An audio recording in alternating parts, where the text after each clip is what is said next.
Nous sommes donc à Strasbourg au Parlement européen avec cet horrible drapeau européen derrière moi et j'ai eu l'occasion d'intervenir hier soir dans le débat sur la tragédie que connaît l'île de Mayotte avec le passage du cyclone Chido. Le cyclone Chido a emporté logements et infrastructures. 100 000 personnes n'ont plus de toit. La faim se fait sentir, les pillages et les épidémies menacent. Sans liaison maritime et aérienne, l'île est coupée du monde. Seuls, les moyens de l'armée permettent d'apporter un début d'aide depuis l'île de la Réunion. J'ai eu l'occasion, bien sûr, d'appeler à la solidarité et de demander à la Commission de déclencher les aides d'urgence des fonds européens.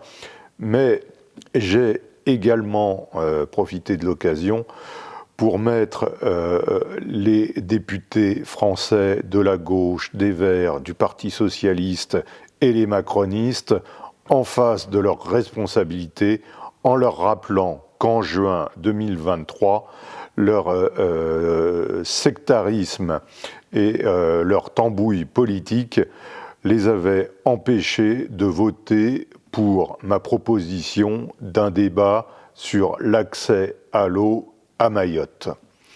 Je leur ai également rappelé que leurs protestations contre les opérations de destruction des bidonvilles ont fait qu'aujourd'hui, malheureusement, ces bidonvilles se sont transformés en tombeaux de pauvres milliers de gens.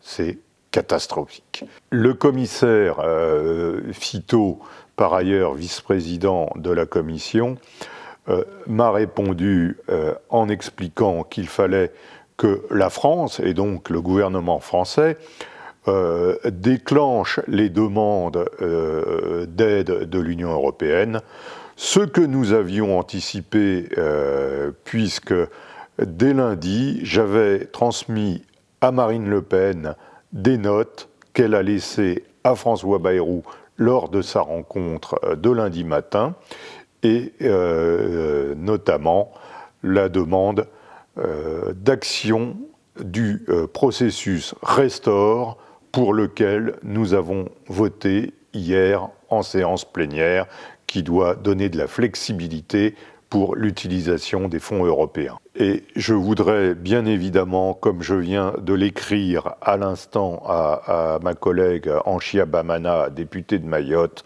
redire à tous les Mahorais qu'il ne se passe pas un instant sans que nous ne pensions à eux et sans que nous soyons à l'action, au mouvement, pour faire pour Mayotte et les Mahorais tout ce qui est en notre pouvoir. Je leur réitère notre compassion, notre solidarité et toute notre affection.